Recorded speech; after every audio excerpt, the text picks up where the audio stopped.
Assalamualaikum and a very warm welcome. You're watching Good Morning Public with me और public मुझे कहती है सुहावजर हमीद पाजी। आज हमें शो में ज्वाइन नहीं करेंगे। इतनी लंबी छुट्टियों के बाद मुझे बताइए किसका दिल करता है काम पे आने का। बट अगर हम बात करें ईद ग्रीटिंग्स की तो ईद मुबारक का सिलसिला तो ईद के दिनों में जा ही रहा, लेकिन गुड मॉर्निंग पब्लिक की पूरी टीम की तरफ से आपको गुज़िश्ता ईद मुबारक। जिसने ईद पे मिल लिया वो ईद मुबारक कह चुका, और जिसने नहीं मिला वो अब भी ईद के गुज़िश्ता ईद मुबारक वाला जो सीन है ना ये ऑन है और लोग एक दूसरे को ग्रीटिंग्स इस हवाले से दे रहे हैं।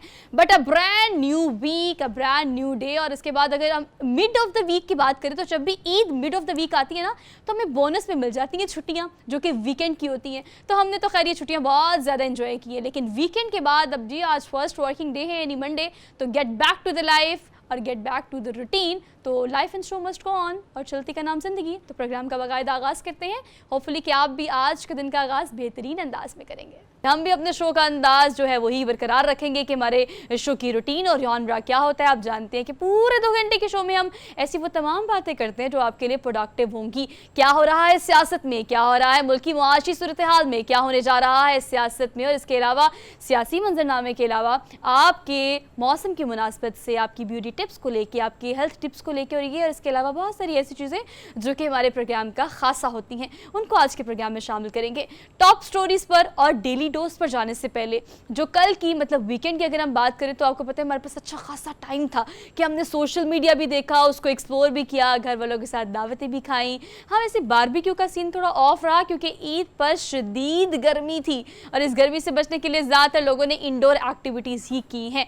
लेकिन अगर हम बात करें हैपनिंग की तो top of the all programme के आगाज़ में कुछ अच्छी 2-3 ऐसी बातें हैं जो कि मैंने आपसे शेयर करनी है, जो कि पाकिस्तान का क्रेडिट है या पाकिस्तानियों का, पाकिस्तान में जो रहते हैं और जो पाकिस्तान से बाहर रह के पाकिस्तान को रिप्रेजेंट कर रहे हैं उनका खासा है। सबसे पहली खबर मैंने आपसे शेयर करनी है, अमरीकी रियासत है कोलोराडो, वहाँ पर एक हैदराबादी लड़का, प्राउड की बात है पाकिस्तान के लिए और हैदराबाद के लोगों के लिए कि वहाँ पर डेप्यूटी शेरिफ का जो ओहदा है वो उन्हें मिल गया है, जो बेसिकली एक इन्फोर्समेंट लॉ ऑफिसर होता है और वहाँ पर जो है वो लॉ को इन्फोर्स करने के लिए वो एक ऑफिसर के ओहदे पे अब इस वक्त जो है उनको ये क्रेडिट मिला है, उनको ये ओहदा मिला है। आज से 10 साल पहले जब वो वहाँ पर पहुँचे उन्होंने लॉ की डिग्री की और डिग्री करने के बाद इस सिलसिले को कंटिन्यू रखा और 10 साल की शदीद और अनथक मेहनत के बाद फाइनली पाकिस्तान को ना सिर्फ वो रिप्रेजेंट कर रहे हैं बल्कि पाकिस्तान का नाम भी, अगर वहाँ की बात करें मेयर्स की, डिप्टी मेयर्स की, वहाँ की गवर्नमेंट की, वहाँ की पॉलिटिक्स की, तो अपने शो में हम ऑन एंड ऑफ ये खबरें आपको ज़रूर देते हैं कि पाकिस्तानी जो है वो कहाँ कहाँ पर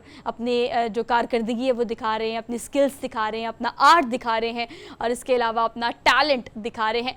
तो अमरीकी रियासत है जहाँ से हम आपको ये खबर दे रहे हैं, कोलोराडो वहाँ की रियासत है जहाँ पर अब ये काउंटी का डेप्यूटी शेरिफ जो है बनने वाला पहला पाकिस्तानी है, हैदराबादी लड़का, जो कि हैदराबाद से कराची में वैसे ये सहाफ़ी भी रहे हैं, मतलब इनका जो बैकग्राउंड मुझे पता चला है और जो हमने रिसर्च किया उसके मुताबिक सहाफ़त से भी इनका अच्छा खासा ताल्लुक रहा है। कराची में ये अपनी सर्विसेज मीडिया को देते रहे, पाकिस्तानी मीडिया चैनल्स, निजी चैनल्स जो हैं उनमें काम करते रहे हैं और काम करने के बाद फिर जब ये वहाँ पर अपनी डिग्री के लिए गए तो वहाँ पर साथ साथ काम भी करते रहे और अपनी लॉ की डिग्री को भी कंटिन्यू किया। और लॉ पढ़ने के बाद तो लॉ इन्फोर्समेंट जो है उनकी एजेंसीज़ में इंटर्नशिप्स की, काम किया, मेहनत की और इसके बाद फाइनली पहले पाकिस्तानी है जो कि डेप्यूटी शेरिफ बन चुके हैं।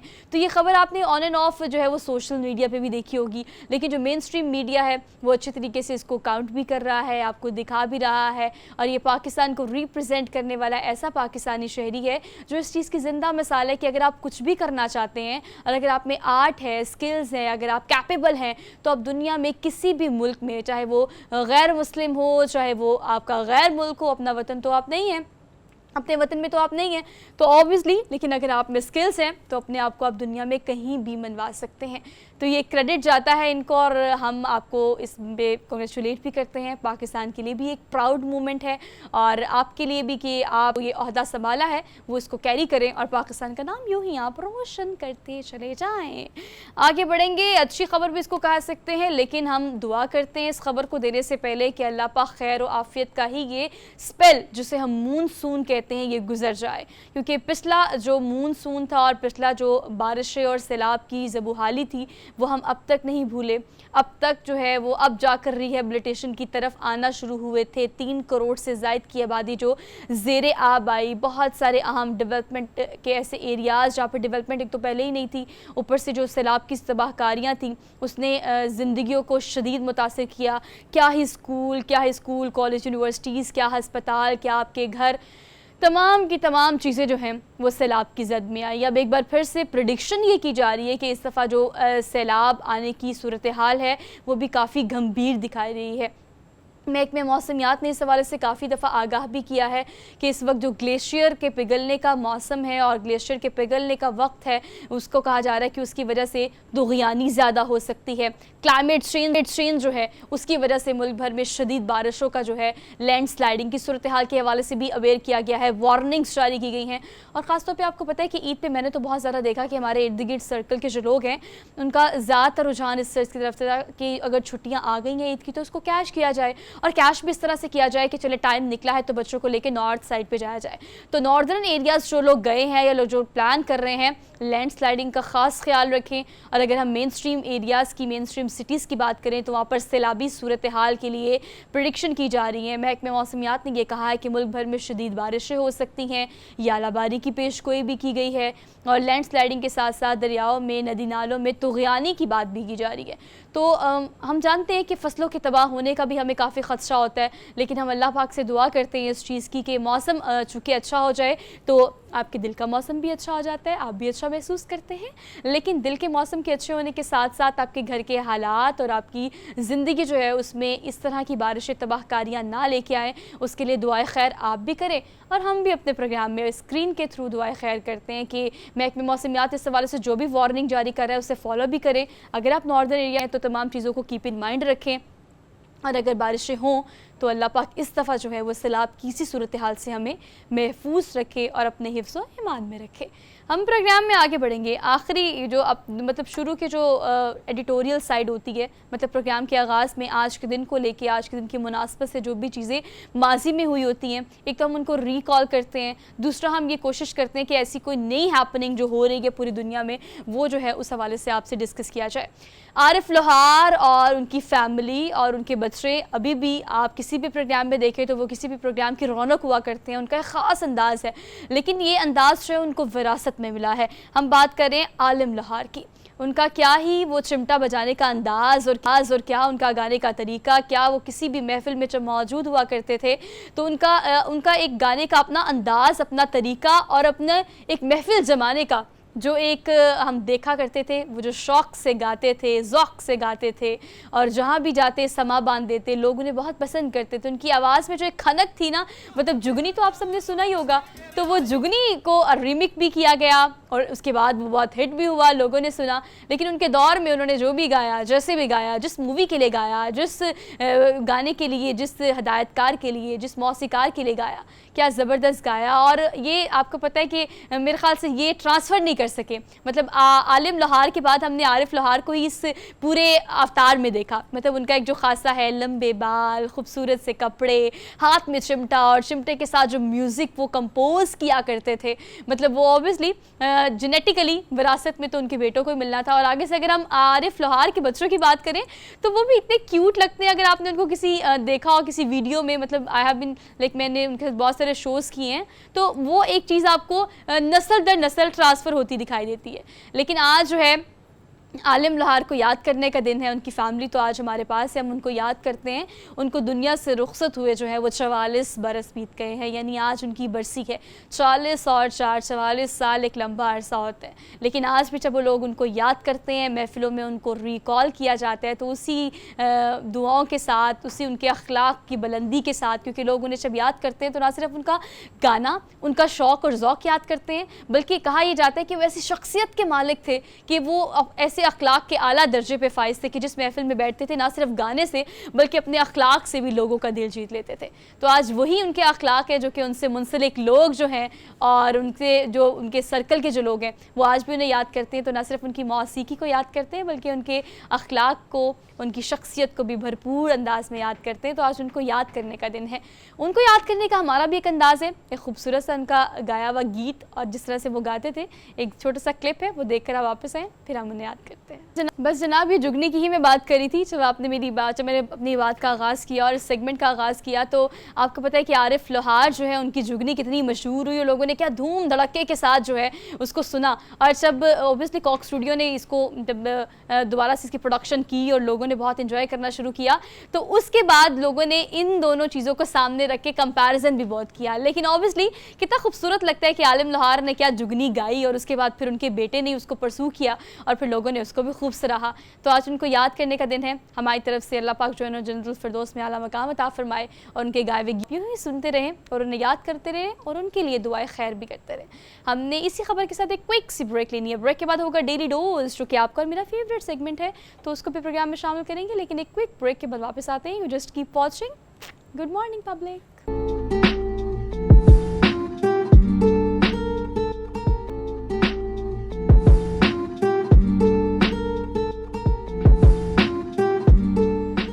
Welcome back after the break. So एक बार फिर से आप सब देखने वाले को गुड मॉर्निंग। पब्लिक को पता नहीं कि सुबह आज आपका दिन का आगाज़ कैसा होगा, लेकिन मैं इस सोच के साथ आज उठी हूँ कि भाई is a brand new week और हमने काफ़ी लंबी छुट्टियों के ब्रेक के बाद कम बैक करना है अपने काम को लेके या अपने बिज़नेस को लेके। तो फिर एक जज्बे के साथ सुबह उठे और होपफुली कि आपके आज का दिन बड़ा ज़बरदस्त और बेहतरीन गुजरेगा अगर आप इस थॉट के साथ दिन का आगाज़ करेंगे कि आज का दिन बेहतरीन ही गुजरेगा, क्योंकि आप जैसा गुमान करते हैं चीज़ें आपको वैसी ही मिलती हैं।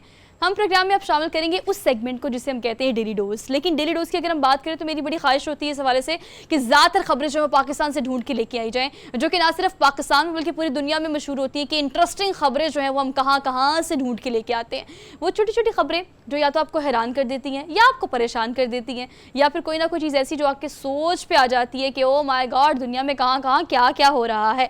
तो पहली खबर जो है वो थोड़ी सी इमोशनल खबर है, इसलिए कि आप अपनी मोहब्बत का इज़हार जिस भी अंदाज में करते हैं, खा वो किसी स्पाउस के साथ हो, माँ बाप के साथ हो, उस्ताद के साथ हो या उस्ताद का बच्चों के साथ हो, तो आजकल इस तरह की चीज़ें सोशल मीडिया पे आप बड़ी वायरल देखते हैं।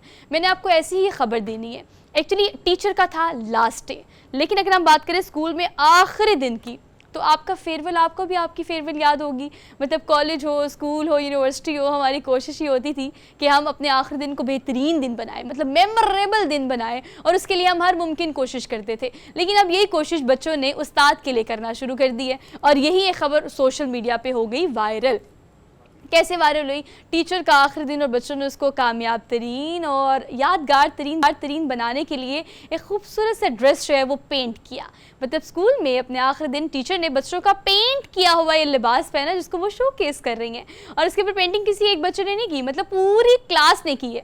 और इतने खूबसूरत पेंटिंग की है कि ना सिर्फ अपनी सोच को डिपिक्ट किया है उनके पूरे ड्रेस के ऊपर, बल्कि उसके साथ साथ तमाम बच्चों को पार्टिसिपेट करने का मौका भी मिला है कि वो अपनी ग्रीटिंग्स जो हैं, अपनी जो मेमोरीज़ जो हैं, वो ऐसी चीज़ें अपने टीचर के साथ शेयर करें। तो अगर आप उनका ड्रेस देखें तो इट्स अ वाइट फ्रॉक, और जो कि क्लास में जब वो पहन के आई तो ऊपर शी इज़ वेयरिंग कोट, और उस कोट को जब उन्होंने उतारा और उस उतारने के बाद आप देखें कि बैक साइड पे भी फ्रंट पे भी अगर आप रेनबो देखें, हाउस देखें, स्मॉल अगर आप अल्फ़ाबेट्स देखें, और इसके अलावा जो जिस बच्चे की सोच थी उसके मुताबिक उन्होंने रंग दिया उसको, और रंग देकर उसको कैनवस पे उतार दिया। अच्छा, टीचर की हैप्पीनेस आप चेक करें। ऑब्वियसली ना सिर्फ बच्चों की ख्वाहिश होती है बल्कि इस्तातिज़ा की भी यही ख्वाहिश होती है कि उनका आखिरी दिन जो स्कूल में है वो यादगार तरीन रहे। और आपको पता है अब तो हम ये चीज़ कम देखते हैं, लेकिन ऑब्वियसली आप इस चीज़ को रिलेट कर सकेंगे कि जो टीचर का और आपका स्टूडेंट का बॉन्ड होता है ना, वो आज के ज़माने में भी अगर हम देखें कि अगर किसी का स्ट्रॉन्ग है तो वो बहुत स्ट्रॉन्ग है। लेकिन हमने अब चूँकि प्राइवेट स्कूल्स की अगर हम बात करें, गवर्नमेंट स्कूल्स की बात करें, तो अब हमने ये रुझान कंपैरेटिवली कम देखा है। हमारी अगर जनरेशन की बात करें, मैं अभी जो जनरेशन चल रही है, मतलब मैं जेन जी की बात नहीं कर रही, अगर मैं अपनी जनरेशन की बात करूँ तो स्कूल लाइफ में ऑब्वियसली हमें इस बात का अंदाज़ा था कि टीचर का एक रौब, एक दबदबा, उनकी जो खलूस, मोहब्बत, एक डर जो था, हम उसे कैरी करके स्कूल जाते थे और उसको कैरी करके वापस घर जाते थे। तो अभी भी कोशिश करें अपने साथ से मोहब्बत का इजहार करें। अगर डांट शांट पड़ती भी है तो आगे से अपनी ईगो को सामने ना लेके आएँ। उस्ताद उस्ताद होता है और वो रूहानी माँ बाप का दर्जा रखते हैं। तो आप कोशिश करें कि बहुत प्यार, बहुत मोहब्बत, बहुत इज़्ज़त दें अपने साथिज़ा को।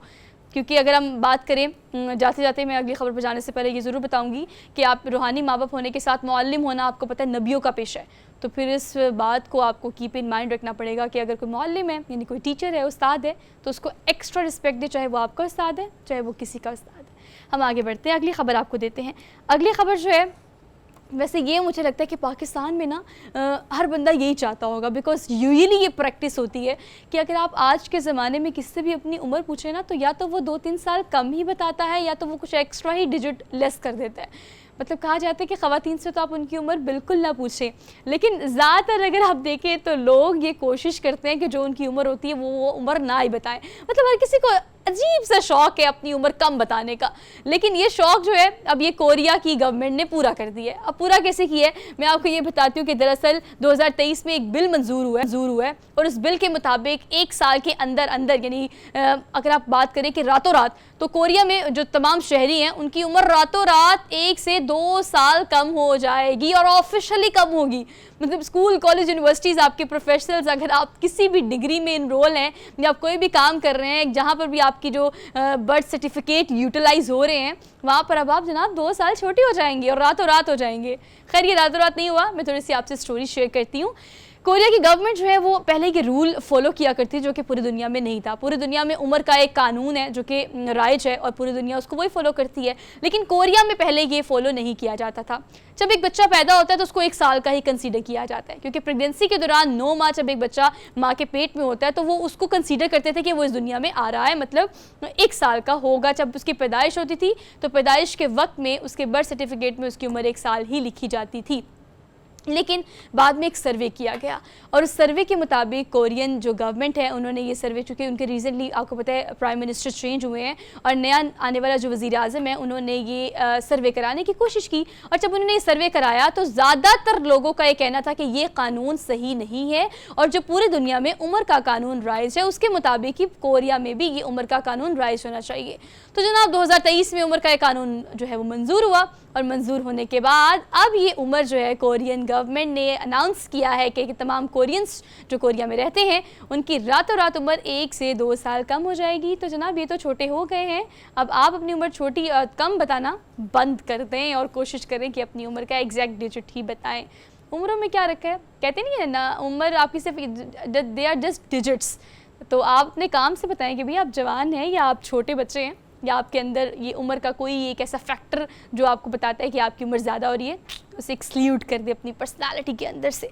आगे बढ़ते हैं, अगली खबर हम आपको देते हैं। अगली खबर जनाब पाकिस्तान से ही है और मैंने आपको प्रोग्राम के आगाज़ में कहा था ना कि डेली डोज में ऐसी खबर जब पाकिस्तान से मैं देती हूँ तो मुझे बहुत खुशी होती है और बहुत ज़्यादा एक्साइटमेंट भी होती है कि पाकिस्तान में कुछ ऐसी चीज़ें आपको दिखाना बहुत ज़रूरी है जो पाकिस्तान की सकाफ़त को रिप्रेजेंट करती हैं। देही ख़वातीन के हाथों से बने ये हैंडी क्राफ्ट जो आप देख रहे हैं ना नुमाइश में, ये नुमाइश दरअसल हुई है कराची में और आपको पता है ये जो 2 बहनें आप देख रहे हैं ना ऑन स्क्रीन, इनका ताल्लुक है थर से और वो थर के क्या कल्चर को रिप्रेजेंट कर रही है। मतलब हाथों में उनके वाइट चूड़े देखें और उसके बाद सर पे उनका दुपट्टा देखें, छोटी छोटी ज्वेलरी देखें।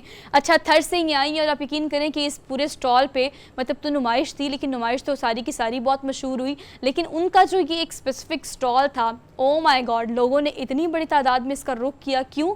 क्योंकि थर की सकाफ़त का भरा हुआ ये स्टॉल, जिसमें अगर आपने कोई जोड़ा लेना है, अगर आपने कोई शर्ट लेनी है, अगर आपने कोई जैकेट लेनी है, अगर आपने कोई हैंड बैग लेना है या अगर आप एक्सेसरीज़ की बात करें तो आप कुछ भी बना सकते हैं। और ये जो 2 बहनें हैं ये बहुत मशहूर हुई इस पूरे के पूरे फेस्टिवल में और इस पूरी की पूरी नुमाइश में और इनसे लोगों ने काफ़ी बड़ी तादाद में ख़रीदारी भी की है। तो अगर हम इस चीज़ के बारे में बात करें तो हम हमेशा बात करते हैं इस चीज़ के बारे में कि इस तरह के लोग जो बहुत मेहनत करते हैं, मतलब हैंडी क्राफ्ट समथिंग लाइक, अगर आप ये सारा का सारा देखें कि जो बैग्स बनाए हैं, कपड़े बनाए हैं, इन सबको हाथ से किया गया है। तो हाथ की सफाई, हाथ की मेहनत और हाथ की बारीकी उसको एक कपड़े पे उतारना इतनी खूबसूरती के साथ, मतलब आप देखिए कढ़ाई भी है, शीशे भी हैं और कितने ज़्यादा कलर्स ऐड किए गए हैं, और जिन धागों से काम किया है वो कितने मजबूत है, जिस कपड़े पे काम किया है वो कपड़ा कितना मजबूत है। क्योंकि अगर हम थर की सकाफ़त की बात करें तो लोग की बहुत ख्वाहिश होती है कि इस तरह के कल्चर को जो है वो ख़ास तौर पे मेन स्ट्रीम एरियाज़, मतलब हमारे शहरों की अगर हम बात करें तो लोग इस सकाफ़त को कैरी करना काफ़ी पसंद करते हैं। बल्कि अगर आप बड़े बड़े डिज़ाइनर्स की बात करें तो आहिस्ता आहिस्ता वो अपने कल्चर्स की तरफ जा रहे हैं, मतलब उन फूलों की तरफ, उन रंगों की तरफ, उनके अगर आप मुख्तलिफ डिज़ाइनर की अगर आप कलर पैलेट्स देखें ना तो अब आहिस्ता आहिस्ता वो हमारे कल्चर्स की तरफ जा रहे हैं, मतलब फ्यूजन। पहले कोशिश होती थी लोगों की ज़रा वेस्टर्न वेयर करने की या वेस्टर्न डिज़ाइन करने की, अब कोशिश हमारे डिज़ाइनर्स की ये कि वो फ्यूजन मिक्स लेकर आए, मतलब हमारे कल्चर का जो इम्तजाज है ईस्टर्न वेस्टर्न का और हमारे कल्चर का टच अंदर डाल के ज़्यादातर डिज़ाइनर्स के डिज़ाइनर आउटफिट्स जो हैं वो आपको नज़र आते होंगे सोशल मीडिया पे। लेकिन जनाब ये कोई डिज़ाइनर्स नहीं हैं, थर की दो बहनें हैं जिन्होंने सारे हैंडीक्राफ्ट बनाए अपने हाथ से और उनको रिप्रेजेंट किया, लोगों ने हाथों हाथ ख़रीदा। लेकिन देखिए इसमें मेहनत ज़्यादा है और उनका मुआवजा कंपैरेटिवली कम है। हम मशीनी कढ़ाइयों से किए हुए कपड़े इतने महंगे महंगे दामों ले लेते हैं, तो ये तो फिर हाथ से किए हुए हैं। तो जनाब इसको ज़रूर, मैं तो चाहती हूँ कि आप इसको अपनी तरफ से ज़रूर इंडोर्स करें, और इंडोर्स करने का बेहतरीन तरीका ये होता है कि आप इनसे ख़रीदारी करें। तो इस तरह की चीज़ों को ज़रूर ख़रीदा करें और यही इनको सपोर्ट करने का मेरे ख़्याल से बेस्ट ऑफ वे यही है कि आप चीज़ों को बाय करें। तो ये जनाब बड़ी मशहूर हुई हैं, हमने सोचा कि ये भी सकाफ़त आप का एक टच और एक रंग जो है वो गुड मॉर्निंग पब्लिक के डेली डोज में डाल लेते हैं। जनाब डेली डोज की आखिरी खबर आपको देनी है, टेक्नोलॉजी बेस्ड खबर है। तो हमारे पूरे शो में कोई ना कोई खबर ऐसी ज़रूर होती है जो कि टेक्नोलॉजिकल होती है, और होती ऐसी है कि हमने आपको टेक्नोलॉजी बेस्ड ना सिर्फ खबरें देनी होती बल्कि ऐसी खबरें भी जो आपको हैरान कर दें कि दुनिया में ये लोग भी ऐसा काम कर रहे हैं। यूट्यूबर्स बड़े ट्रेंड में आजकल, और नॉर्मली यूट्यूबर्स ही ऐसे काम करते हैं जो कि आपकी सोच को दंग कर देते हैं। अब यूट्यूबर ने मुकम्मल तौर पर काबिल अमल मतलब फंक्शनल, चलता फिरता, मतलब आप इसको मुकम्मल चला सकते हैं एक एंड्रॉयड या एक आईफोन की तरह। काबिल अमल आईफोन का एक 8 फीट तवील मॉडल बना लिया है। मतलब अगर आप 8 फीट की बात करें तो लुक एट दिस, मतलब एक आम एज, आपकी एज जो होती है, मतलब जो भी एज हो आपकी, आपको पता है कि एक आम जो हाइट होती है वो 5.4, 5.8 या आप मैक्सिमम 6 हो जाती है। तो ये जो 8 फीट तवील है कि इंसान से भी ऊंचे कद का ये उन्होंने बनाया है आईफोन। और आईफोन की जो पूरी मेकिंग है ना, मैं आपको वो दिखा रही हूँ। मतलब अगर मेटल का इस्तेमाल करें, उसके ऊपर कलर करने का इस्तेमाल करें, उसे पॉलिश करने का इस्तेमाल करें, उसके अंदर बैटरीज फिट करने का, उसकी स्क्रीन का, उसके टच का, इन सारी चीज़ों का इम्तजाज करके 8 फीट ये आईफोन का मॉडल बनाया है। और ये आईफोन पता है कौन सा, ऑब्वियसली जो आईफोन यूज़र्स हैं उनको इस बारे में पता होगा कि जो भी आईफोन यूज़र्स होते हैं उनकी पहली कोशिश ये होती है कि जो भी अपडेटेड आपका मॉडल आया उसको फौरी तौर पर ख़रीद लिया जाए। जनाब इन्होंने 14 मैक्स प्रो जो है ना उसका ये मॉडल बनाया है, जो कि आजकल बहुत ट्रेंड में भी है। लेकिन सुनने में ये भी आ रहा है कि सितंबर में नया जो मॉडल है आईफोन 15 मैक्स प्रो गालिबन उसको भी लॉन्च किया जा रहा है। लेकिन ये यूट्यूबर जो हैं उन्होंने क्या कमाल किया है, और बाकायदा मैंने आपको बताया कि ना सिर्फ मॉडल बनाया, क्योंकि नॉर्मली जो मॉडल होता है आपको पता है वो सिर्फ मॉडल होता है, वो काम नहीं करता। लेकिन ये फंक्शनल मॉडल है जिसमें आप देख सकते हैं कि सारे सिस्टम, सारी एप्लीकेशंस और सारा यूजेज जो है वो इस तरह का ही है जिस तरह का नॉर्मली आईफोन का होता है। तो जनाब इन यूट्यूबर को बनाने में काफ़ी ज़्यादा वक्त लगा, लेकिन जब उन्होंने बना लिया तो जनाब एक गाड़ी के ऊपर रखा और फिर पूरे शहर में लेके घूमते रहे और लोग इसको देख के हैरान होते रहे हैं और इसके साथ फ़ोटोज़ खिंचवाते रहे हैं। तो हमने सोचा आपको भी हैरान कर देते हैं। अब जिसको शौक़ है आईफोन का वो जाकर इसको भी ख़रीद सकता है। लेकिन ऑब्वियसली व्यूज़ के लिए और अपनी यूट्यूब के लिए he had made all these stuff, और उन्होंने सारी थ्रू आउट वीडियो जो है वो भी आप लोगों से शेयर की है कि अगर आप यूट्यूबर हैं और अगर आपको गैजेट्स का शौक़ है तो शौक़ को आप अपनी जहानत से पूरा कर सकते हैं। So we are done with our daily dose. हमने लेनी है एक क्विक सी ब्रेक, और ब्रेक के बाद हम अपनी सियासी मंजरनामे को डिस्कस करेंगे। क्या करेंगे कि अगर हम दुबई की मुलाकातों की बात करें तो अब ईद के बाद सियासी मंजरनामा कितना तब्दील हो जाएगा, इस पर बात करेंगे। सीनियर एनालिस्ट हमारे साथ होंगे, लेकिन एक क्विक ब्रेक के बाद।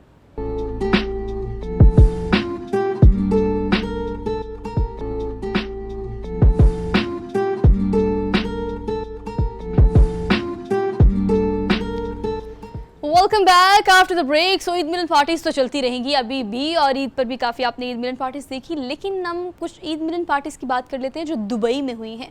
मतलब सियासी जमातों की अगर हम बात करें, नून लीग और पाकिस्तान पीपल्स पार्टी काफ़ी एक्टिव थी इस हवाले से कि ईद से पहले भी और ईद पर काफ़ी मुलाकातें दुबई में कैरी ऑन रही। अब उन मुलाकातों के बाद पाकिस्तान के सियासी मंजरनामे पर क्या अहम तब्दीली आती है, इस पर हम बात कर लेते हैं। सज्जाद मीर साहब हमारे साथ मौजूद हैं, सीनियर एनालिस्ट। उनको आज के प्रोग्राम में खुशामदीद कहते हैं। अस्सलाम वालेकुम सर।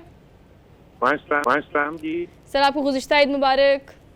जी आपको भी ईद मुबारक। सर, कहिएगा कि ईद मिलन पार्टीज जो है, अगर हम उनकी बात करें तो हम देख रहे हैं और हम ये उम्मीद कर रहे हैं काफ़ी प्रोडक्टिविटी जो है वो सामने आएगी। मिसाक जमहूरियत वार की बात करें या मिसाक मैशत की बात करें तो इस पर्पस पर कहा जा रहा है, जैसे कि ISPR की जो प्रेस कॉन्फ्रेंस हुई थी उसमें भी उन्होंने ये कहा कि वो सियासी जमातें जो कि जमहूरियत पर यकीन रखती हैं वो साथ मिलकर सामने आए तो हम भी उनका साथ देंगे। तो ये जो मुलाकातें यहाँ हुई हैं दुबई में, इस हवाले से आप क्या देखते हैं कि इसके बाद क्या मंजरनामा चेंज होगा सियासत का पाकिस्तान में?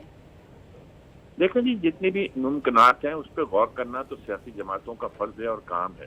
खास तौर पर पीपल्स पार्टी और ये जहांगीर तरीन की जो पार्टी अलग हुई है वो और मुस्लिम लीग नून, इनको तो गौर करना पड़ेगा कि इनको क्या करना है आने वाले दिनों में। इत्तेहाद करना है, साथ चलना है या क्या करना है। इस वक्त ये लोग दुबई में अगर मौजूद थे तो देखें हमारे यहाँ अफवाहें भी बहुत फैलती हैं। नवाज शरीफ अपनी शायद बेटी से मिलने वहाँ आए थे, उनकी एक बेटी वहाँ मौजूद है और वो दुबई में ही होती है। उनका ख्याल था वो कि बहुत अरसे से वो उनसे नहीं मिले या वहाँ नहीं आए तो कुछ वक्त उनके साथ गुजार लें। जरदारी साहब और बिलावल भी वहाँ थे तो एक हल्की सी मुलाकात उनकी हुई थी। ये यहाँ खबरें चल गई तो वहाँ मीटिंगें हो रही हैं, कोई प्लान बन रहा है, कोई ये हो रहा है, कुछ वो हो रहा है। अब वहाँ उनकी मीटिंग वहाँ सरकारी लोगों से भी हुई, सनतकारों से भी हुई, उनकी मीटिंगें मुख्तलिफ सियासी जमातों के लोगों से भी हुई। लेकिन इन मुलाकातों का असल मकसद तो उस वक्त जाहिर होगा जब कोई अपना लाया अमल वो बनाएंगे कि आने वाले दिनों में सचमुच इलेक्शन अगस्त के बाद तय हो जाते हैं कि इलेक्शन कराने हैं तो फिर पार्टियों ने क्या लाया अमल इख्तियार करना है। पहले तो उन्होंने तय करना है क्या अगर हमारी इस्टेब्लिशमेंट ये तय करती है कि इन हालात में अभी इलेक्शन पॉसिबल नहीं है तो क्या सियासी जमातें इस तरह की सूरत हाल को बर्दाश्त कर लेंगी। गालमन सुना ये जाता है कि नवाज शरीफ और जरदारी दोनों चाहते हैं कि इलेक्शन हो। नवाज शरीफ तो शायद इसलिए चाहते होंगे कि उन्हें अभी शायद ग्राउंड रियलिटी का पूरा पता भी नहीं है और जरदारी इसलिए चाहते हैं कि उन्हें मालूम है कि इलेक्शन हुए तो सिंध में तो वो जीत ही जाएंगे और इससे ज्यादा अगर कुछ हासिल कर लेंगे तो फिर वो अपने बिलावल के लिए अपने लिए पाकिस्तान की वजारत उज़्मा भी हासिल कर सकते हैं। वो नेगोशिएट करना चाहते हैं। वे तो नाकाम है वो, क्योंकि जो जहांगीर तरीन के लोग थे वो चाहते ये थे कि एस्टेब्लिशमेंट उनकी झोली में डाल दे, जो उन्होंने नहीं डाले। उन्होंने कहा कि नहीं, ये यानी जाहिर है कि वो मॉडल अडॉप्ट कर रहे हैं जो कराची में MKM के हवाले से किया था कि MKM को मुख्तलिफ टुकड़ों में बांट दिया गया और कोई एक टुकड़ा जो था वो कोई ताकत पकड़ नहीं सका, कुव्वत पकड़ नहीं सका और इस तरह MKM बिखर गई। वो PTI को शायद इस तरह बिखराना चाहते हैं। और मेन पार्टी के अभी तो ये भी है कि मुकदमा सर पे लटक रहे हैं। 9 मई के मुकदमा जो है उसमें डिले कर दिया इन्होंने। क्यों कर दिया? शायद इसलिए कि पार्टी का कोई नक्शा जो है वो इस तरह सामने आ जाए, बिखरता हुआ दिखाई दे दे। ये ना कहा जाए कि उसकी वजह से बिखरा है, इल्जाम ना आए कि 9 मई के खिलाफ कार्रवाई करके सारी चीजें हुई हैं। तो ऐसी सूरतों में उन मीटिंगों से जो दुबई में हो रही है अभी गैर मामूली तवक्कुआत रखना कि वहाँ कुछ फैसले होंगे तो फैसले तो वहाँ नहीं होंगे। फैसले अच्छा सर, साहब ये भी एड्रेस कीजिएगा साथ ही साथ। देखिए, अगर जमातें साथ बैठ भी रही हैं तो हम जमहूरी जमातों की बात कर रहे हैं जो कि जमहूरियत की हामी है, लेकिन ISPR की इस कॉन्फ्रेंस जो की गई उसके मुताबिक ये कहा गया था कि हम उन जमातों के साथ हैं जो कि जमहूरियत और बाकी तमाम चीज़ों को कीप इन माइंड रखती है। 9 मई के वाक़यात का काफ़ी जिक्र किया। अगर पाकिस्तान तहरीक इंसाफ की बात करें तो वहाँ पर मौजूद, अगर असद उमर की बात करें, शाह महमूद कुरैशी की बात करें तो वो इटसेल्फ पॉलिटिकल एंटिटी हैं। लेकिन अगर जमात की हम एज अ होल बात करें तो वो कोई लाहे अमल सामने नहीं आ रहा, कोई ड्राइव। आपको क्या लगता है कि आगे क्या मुस्तकबिल होगा? कोई रिप्रेजेंट दे के कासिम के अब्बा जो है वो बचा सकते हैं पार्टी को या कोई वे आउट निकल सकता है? आप क्या समझते हैं इस हवाले से? मेरे ख्याल में कासिम के अब्बा के लिए तो हालात बहुत मुश्किल है, बहुत मुश्किल। और जाहिर है कि वो तो उनके लिए तो हालात मुश्किल रह गया। पार्टी तो पार्टी, मैंने कहा कि ये नहीं है कि पार्टी किसी और के नाम पे खड़ी कर दी जाए, कोई काफ लीग या कोई पैट्रियोटिक ग्रुप बना दिया जाए, बल्कि जिस तरह MKM का मॉडल था ना कि उसको छोटे छोटे टुकड़ों में बांट दिया जाए। और वो एक टुकड़ा तो हो गया जहांगीर तरीन के साथ, अब आप क्या परवेज खटक के साथ कोई दूसरा होगा, महमूद कुरैशी के साथ कोई दूसरा होगा, कौन सा ग्रुप होगा जो ये कहा जाएगा ये कि असल PTI को रिप्रेजेंट कर रहा है। असल पीटीआई को रिप्रेजेंट करने में अगर टिकटें ये कहा जाएगा कि ये इमरान खान ने जारी की हैं, तो क्या उन टिकटों के असरात सचमुच ज्यादा होंगे या नहीं होंगे? क्या इस बात की इजाजत दी जाएगी कि PTI as a PTI exist करे और उसके टिकट? देखे ना, पार्टियां जो है ना दूसरे नामों से आ जाती हैं। कराची में एमकेएम हक परस्त के नाम से चलती रही, बहुत दिन तक चलती रही। आपने बैन की नैब को, उसको नैब ही हुआ करती, सब लोग उसका नाम भी भूल गए, तो एएनपी बन गई। अब जो एएनपी है ये पुरानी नैब है, और जाहिर है कि वो उधर बादशानी की नैब थी, इधर वली खान की नैब थी। ये दो हिस्से कैसे हुए, ये भी एक कहानी है। ये पाकिस्तान के तारीख में सियासी जमातों के टूटने, बिखरने और अलग अलग ग्रुप बंदी करने में की एक पूरी दास्तान है। तो इस वक्त इन दास्तानों को कैसे दोहराया जा रहा है, क्या किया जा रहा है, वो तो नजर आता है। लेकिन इससे पहले कोई तय करना, ये जो दुबई में अगर जरदारी और ये लोग तय करेंगे तो ये सीट एडजस्टमेंट की बात नहीं है। ये तो बात यह है कि अगर इलेक्शन होते हैं तो इन इलेक्शन जाने की बात करनी चाहिए या इलेक्शन को अवॉइड करने की बात करनी चाहिए। नंबर 1 ये। नंबर 2, अगर इलेक्शन होते हैं तो फिर क्या सूरत बनती है, मिलकर लड़ना चाहिए कि अलग अलग लड़ना चाहिए? जरदारी साहब इस वक्त जो हैं वो हुए तो नाराज होके गए हैं, जैसे मुझे सीटें नहीं दी और बुला लिया मोहसिन नकवी को भी कि मेरे काम नहीं हो रहे। अच्छा, फिर छोटी छोटी बातों पे लड़ाई जाहिर कर दी कि ये क्रिकेट बोर्ड का सदर मेरा आदमी होना चाहिए, बदले लड़ने की बात है भला। लेकिन उन्होंने इस तरह की लड़ाइयाँ शो की कि बाद में मैं लड़ पड़ूंगा आपसे अगर आपने मेरी बात नहीं मानी। तो मेरे ख्याल में वो तो शायद इनको ठीक है सर, नाराज नजर आते हैं, बिल्कुल ठीक कह रहे हैं सर। हमने काफ लीग का भी जिक्र किया, जरा इसके बारे में भी थोड़ा तस्करा कर लें कि चौधरी शुजात जो है वो काफ़ी कोशिश कर रहे हैं परवेज़ इलाही को दोबारा से इंडल्ज करने की, और आपको पता है जेल में कोई दूसरी आम मुलाकात भी उनकी इस हवाले से हुई है। तो क्या आपको लगता है परवेज़ इलाही भी एक रिग्रेट फॉर्म में चल रहे हैं?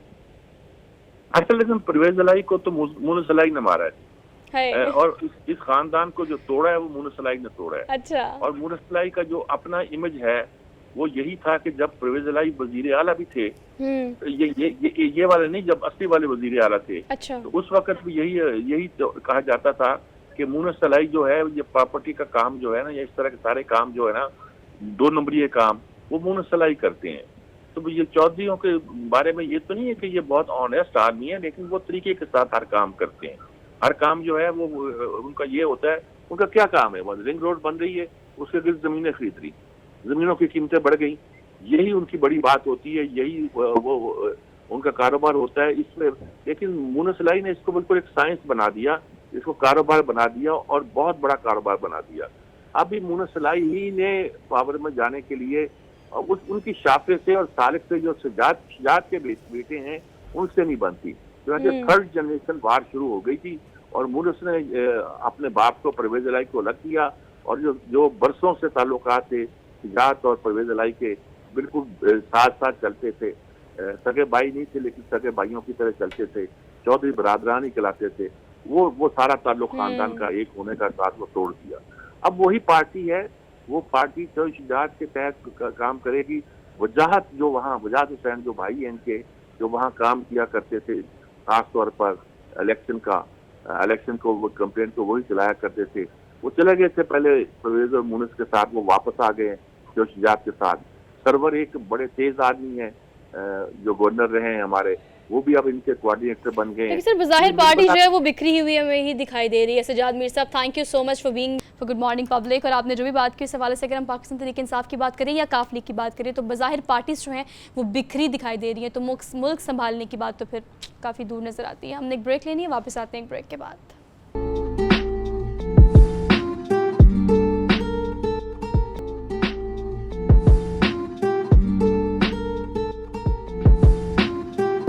Welcome back after the break. So basically we are in the second hour of the show. और जो दूसरा घंटा होता है ना, इसमें हमारी कोशिश ये होती है कि आपको या तो हम डरा दें या तो हम आपको कोई हल बता दें किस चीज़ का। न्यू ट्रेंड्स की हम बात कर लेते हैं। वैसे कहा जाता है कि आपकी ज़िंदगी में जो सफ़ेद जहर है ना, उनको अपनी ज़िंदगी से निकाल देना चाहिए। मतलब अगर आप मैदे की बात करें, चीनी की बात करें, तो कहा जाता है कि ये सफ़ेद जहर है, इसको अपनी ज़िंदगी से एक्सक्लूड कर दें। लेकिन एक्सक्लूड करके इंक्लूड क्या करें? अब आजकल लोगों ने क्या किया है, आपको तो न्यू ट्रेंड का पता होगा। अगर आर्टिफिशियल स्वीटनर्स की बात करें तो मार्केट में एक से बढ़कर एक स्वीटनर्स मौजूद हैं, जो कि अगर आपने मिल्क शेक बनाना है, अगर आपने खीर बनानी है, मीठा कुछ भी खाना है, तो आपको लगता है चीनी इस्तेमाल नहीं करनी क्योंकि ये तो सफ़ेद जहर है। लेकिन चीनी की जगह हम कोई और प्योरीफाइड जहर जो इस्तेमाल कर रहे हैं, जिसे हम आर्टिफिशियल स्वीटनर्स कहते हैं, वो कितना हार्मफुल है एक तहकीक अगर हम बात करें या वर्ल्ड हेल्थ ऑर्गेनाइजेशन की बात करें तो कहा यह जाता है कि ये कैंसर का मौजब भी बनती है। कतई तौर पर मेरा मकसद ये नहीं कि मैं आपको डरा दूँ, लेकिन एहतियात लाजिम व मलजूम है। नेचुरल प्रोसेस से निकलने वाली वो चीनी जो गन्ने से निकलती है, अगर वो आपके लिए इतनी हार्मफुल हो सकती है तो फिर अगर इन वाइटनर्स की बात करें, इन स्वीटनर्स की बात करें तो ये कैसे बनते हैं, कितने हार्मफुल हैं, क्या वाकई चीनी को या मीठे को रिप्लेस करने के लिए इनका इस्तेमाल करना चाहिए, और अगर करना चाहिए तो कितना करना चाहिए, ये और ऐसे बहुत सारे सवाल, इन सब के जवाब हम लेंगे आज। डॉक्टर तबिंदा रियाज हमारे साथ स्टूडियोज़ में मौजूद हैं, आपको खुशामदीद कहते हैं। अस्सलाम वालेकुम। वालेकुम सलाम। कैसी है डॉक्टर साहिबा? जी अल्हम्दुलिल्लाह। Thank you so much for being here. अच्छा डॉक्टर तबिंदा, ये जो अब आर्टिफिशियल, वैसे तो इतना आर्टिफिशियल इंटेलिजेंस का हमने इतना ज़्यादा शोर मचा दिया ना अपनी ज़िंदगी में कि टेक्नोलॉजी बेस्ड भी चीज़ें हमारी ज़िंदगी में बहुत आ गई हैं, और फिर जो रिप्लेस करने की, तो नेचुरल चीज़ों को हमने रिप्लेस कर दिया है आर्टिफिशियल चीज़ों के साथ। आर्टिफिशियल स्वीटनर्स आजकल डाइट कॉन्शियस लोगों के फैशन में है, और जो डाइट नहीं भी करते वो भी कहते हैं नहीं नहीं नहीं चीनी नहीं खानी, बल्कि कोई ना कोई वाइटनर ले लो, कोई ना कोई स्वीटनर ले लो। क्या इनको इस्तेमाल करना चाहिए? ये कैसे बनते हैं, कितने हार्मफुल हैं, ज़रा डिटेल बताइएगा। अच्छा, सबसे पहले तो हम आर्टिफिशियल स्वीटनर्स की बात कर लें कि ये हम एज अ किस लिए हम यूज़ करते हैं, ठीक है। उसके बाद हम आएंगे ये किस तरह बनते हैं, ठीक है, और ये हमारी बॉडी में कैसे जाके वर्क करते हैं, ठीक है। सबसे पहले हम देखेंगे कि आर्टिफिशियल स्वीटनर्स जो है ना, बेसिकली हम इसको एज अ लो कैलोरीज कह लें, नो शुगर कह लें, जीरो कैलोरीज कह लें, ठीक है, इसके तौर पे काम करते हैं। और डायबिटीज़ लोग इसलिए इस्तेमाल करते हैं कि इनके बाद जो है, इसको लेने के बाद उनका शुगर लेवल जो है वो हाई नहीं होता, ठीक है। तो ये इसका कह दें कि एज अ वर्क जो इसकी वर्किंग थी। अब उसके बाद देखते हैं कि इसकी प्रोसेसिंग कैसी होती है, ये बनते कैसे हैं। बेसिकली कुछ तो होते हैं प्लांट बेस्ड होते हैं, जैसे कि आजकल स्टीविया है। स्टीविया बेसिकली एक प्लांट है जो उससे जो ये आर्टिफिशियल स्वीटनर है स्टीविया, वो उससे सिंथेसाइज किया जाता है, ठीक है। उससे लेके देन उसको प्रोसेस किया जाता है। उसको एज एट जैसे हम फ्रूट लेते हैं वैसे नहीं लिया जाता, ठीक है। पहले उसको प्रोसेस किया जाता है, कुछ जो है वो प्रोसेस किए जाते हैं और कुछ लैब में खुद केमिकली तौर पे बनाए जाते हैं, जो कि हमारे मार्केट में लेके आते हैं कि ये 0 कैलोरी 0 शुगर हैं, ठीक है। इसे लें जिससे आप जो है अपनी डाइट में ऐड कर सकते हैं, और बेसिकली ज़्यादा लोग वेट लॉस के लिए इसे यूज़ करते हैं। और आजकल बहुत ट्रेंडिंग है कि लोग जो है वो चीनी से हट के, ब्राउन शुगर से हट के, गुड़ से हट के जो है हम आर्टिफिशियल स्वीटनर्स की तरफ जा रहे हैं, ठीक है। तो अब हम देखते हैं कि ये हमारी बॉडी में वर्क कैसे करते हैं। जैसे ही हम कोई भी आर्टिफिशियल स्वीटनर लेते हैं, जैसे कि आजकल बहुत कॉमन है जिसके ऊपर रिसर्चेस की जा रही हैं, एरेथ्रोपिटोल, ठीक है। ये एक ऐसा आर्टिफिशियल स्वीटनर है जिसके ऊपर बहुत रिसर्चेस की जा रही हैं कि इसको लेने से हार्ट डिजीज़ के चांसेस ज़्यादा हो रहे हैं। ओह माय गॉड, ठीक है। जैसे ही इसको हम कंज्यूम करते हैं, ये हमारी बॉडी में जाते हैं, जो हमारे ब्लड के अंदर जो खुली होते हैं ना, जिसे कहते हैं प्लेटलेट्स। आजकल सब लोगों को पता है क्योंकि कोविड में ये बहुत कॉमन थे कि प्लेटलेट्स लोगों के कम हो गए। ये क्या करते हैं कि हमारे खून की जो खुली होते हैं ना, ये वाले, ये हमारी बॉडी के अंदर एज अ ब्लड क्लॉटिंग के तौर पे काम करते हैं। जैसे कि हमें कोई फॉर एग्जांपल कट लगा है, ठीक है, तो वो फ़ौरन से ब्लड क्लॉट हो जाता है, वहाँ पे हमें ज़्यादा नुकसान नहीं होता, कोई बैक्टीरियल इन्फेक्शन नहीं होता, ठीक है। तो ये इज़ अ नेचुरली वर्क, अल्लाह की तरफ से इसको ऐसा बनाया गया है, ठीक है। अब जैसे ही हम वो आर्टिफिशियल स्वीटनर कंज्यूम करते हैं, विद इन 2 to 3 डेज़ वो अपने जो है ना वर्किंग करना शुरू कर देता है बॉडी के अंदर, ठीक है। सीरियल डेज़ हम उसे लेते हैं, 2 to 3 डेज़ के बाद क्या करता है कि उसकी सेंसिटिविटी को इंक्रीज कर देता है। वो खून जमना शुरू हो जाता है, वो हमारी आर्टरीज जो कि ब्लड दिल की तरफ खून लेके आ रही हैं, जा रही हैं, उनको, हाँ जी, जो फ्लो कर रही हैं उनको डैमेज करना शुरू कर देता है, ठीक है। और वहाँ से डैमेज होती हैं और वो सारे के सारे वहाँ पे ब्लड क्लॉटिंग होना स्टार्ट हो जाती है। डॉक्टर तबिंदा, ठीक है, जैसे ब्लड क्लॉटिंग होगी वैसे हार्ट डिजीज होगी और साथ में ब्रेन हेमरेज, स्ट्रोक के चांसेस हो जाते हैं। आपकी ऐसी बीमारियां जो कि आपको पता लगता है जब होती हैं तो आपको पता लगता है ये कैसे हो गई, मैं तो बड़ी डाइट कॉन्शियस थी, हेल्थ कॉन्शियस थी, मैं तो इसकी जगह ये रिप्लेस करती थी वो। डॉक्टर तबिंदा, मुझे ये बताएं कि अगर हमने शुगर पेशेंट की बात करें, शुरू उनसे कर लेते हैं जिनको वाकई इन स्वीटनर्स की ज़रूरत है। अब उन्होंने शुगर लेवल भी कंट्रोल करना है, शुगर भी कंट्रोल करनी है, अगर चीनी को रिप्लेस करना है और इन स्वीटनर्स के साथ करना है तो कौन सा स्वीटनर इस्तेमाल करना चाहिए और फिर उसकी मिकदार कितनी होनी चाहिए? ठीक है, देखिए आजकल जो मोस्ट कॉमन है ना वो है स्क्रीन, ठीक है, जो कि हमारे ऑलमोस्ट केक, बेकरी की जितनी आइटम्स हैं, जितनी भी प्रोसेस हमारे फूड्स आते हैं, ठीक है, डेयरी प्रोडक्ट्स आजकल जितने भी सब्सिट्यूट्स, डेयरी सब्सिट्यूट कह लें, ठीक है, जो कि योगर्ट है, सिंथेसाइज योगर्ट है, ठीक है, लस्सी वगैरह जो हमें बाहर से मिल रही है, ठीक है, मिल्क है, इसमें एज ए नेचुरल स्वीटनर के तौर पर डालते हैं। लेकिन जब हम कहते हैं कि ये चीनी से बेहतर है, लेकिन ये चीनी से 200 टाइम्स ज़्यादा स्वीट होते हैं, ठीक है। वो अलग बात है कि ये 0 कैलोरीज होते हैं, लेकिन ये 200 टाइम्स ज़्यादा स्वीट होते हैं, ठीक है। कैसे हमें कह देते हैं कि शुगर फ्री है, जैसे कि शुगर फ्री बार्स मिलती हैं, वो स्वीट क्यों होती हैं? क्योंकि उनके अंदर आर्टिफिशियल स्वीटनर्स होते हाँ हैं जी। और वो आर्टिफिशियल स्वीटनर ही उसे मीठा करते हैं। बिल्कुल। ठीक है, तो सबसे पहले जो है लेबल पढ़ें। ओके। ठीक है, FDA ने वैसे तो जितने भी सारे स्वीटनर्स हैं ना उनको अप्रूव नहीं किया, लेकिन उनको कहा है कि ये लेना सेफ है। अच्छा, अप्रूव नहीं है, लेकिन उनको कहा है कि इसको लेना सेफ है, आप ले सकते हैं। कितना लेना है ये सवाल हाँ, है ना। लेकिन ले सकते हैं। स्क्रीन होगी, एस्पार्टेन, जैसे कि मैंने पहले स्वीटनर्स की बात की, तो ये 5 मिलीग्राम पर डे पर केजी बॉडी के वेट के लिहाज से हम इसे ले सकते हैं। ओके। ठीक है, तो ये इसकी रिकमेंडेशन होती है जितना हमें लेना चाहिए। हम्म। ठीक है, इससे ज़्यादा लेंगे तो you are prone towards chronic diseases, diabetes तो ऑलरेडी होती है।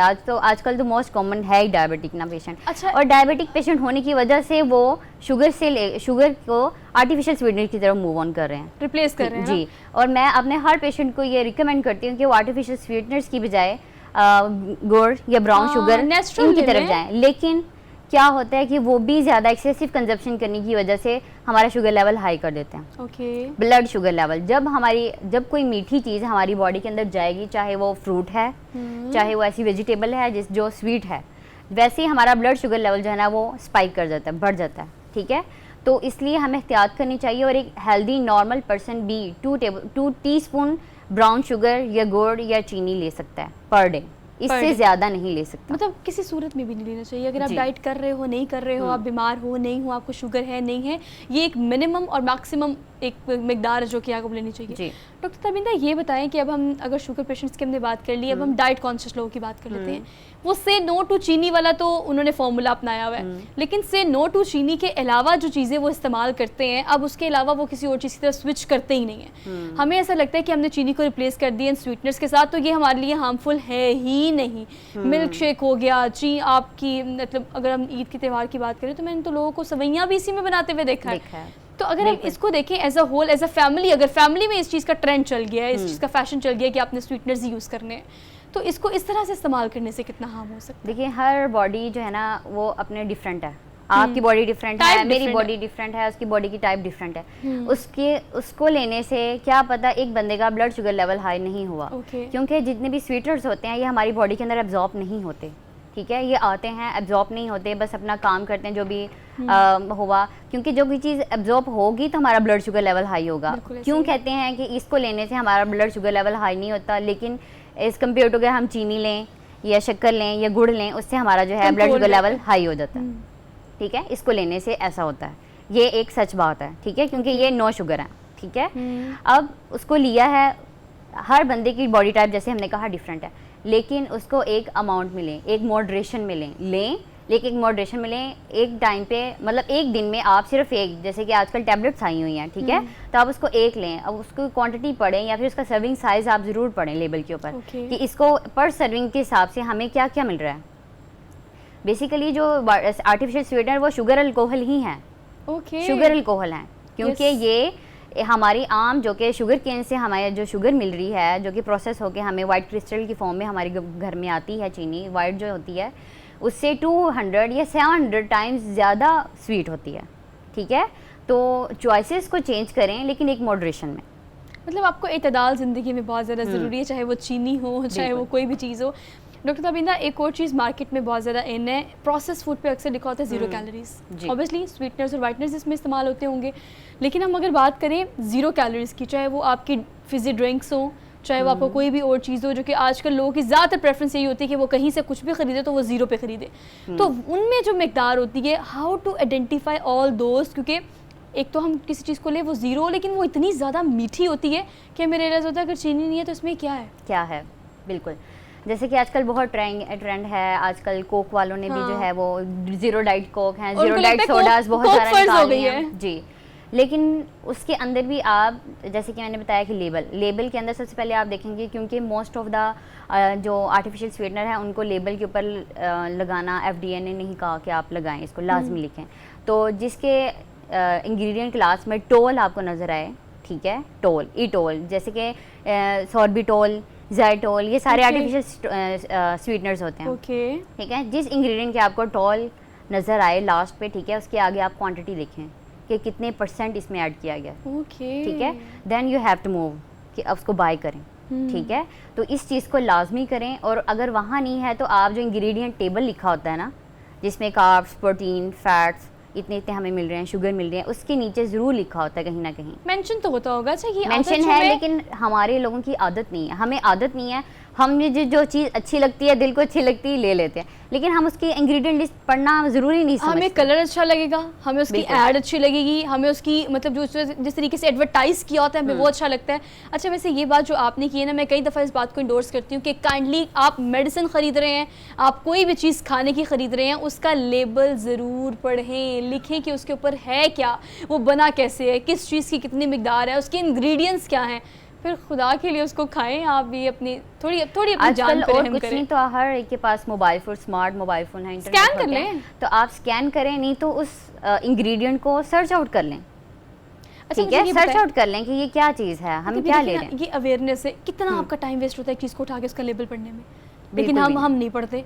हालांकि अगर आप उस पर देखें तो मतलब ऑब्वियसली जो लोग अनपढ़ हैं, नहीं पढ़े लिखे, कम से कम फिर भी आपको एहसास हो जाता है इस बात का कि आप लेबल पढ़ें तो कुछ चीज़ें कॉमन होती है जो कि आपको फैट, कार्ब्स और शुगर की सूरत में, ये तो आप इतना तो पढ़ ही सकते हैं। अगर नहीं पढ़ सकते तो किसी से पढ़वा लें, लेकिन label most of the things, ज़्यादातर चीज़ें होती हैं जिनके अंदर इंग्लिश में लेबल होते हैं। ठीक है, मोस्ट ऑफ द जो पाकिस्तानी ब्रांड्स होते हैं ना, उनमें उर्दू में भी होते हैं, इंग्लिश में भी होते हैं, तो ये उनके लिए एक आसान चीज़ होती है कि उर्दू में भी पढ़ सकते हैं और इंग्लिश में भी पढ़ सकते हैं। अच्छा डॉक्टर, अभी ना लास्टली मुझे ये बताएं कि देखिए लेबल पढ़ने का तो हमने बहुत आपको कह दिया, और अब अपनी कोशिश करनी है कि आज के बाद जो भी चीज़ खरीदे उसका लेबल ज़रूर पढ़ें।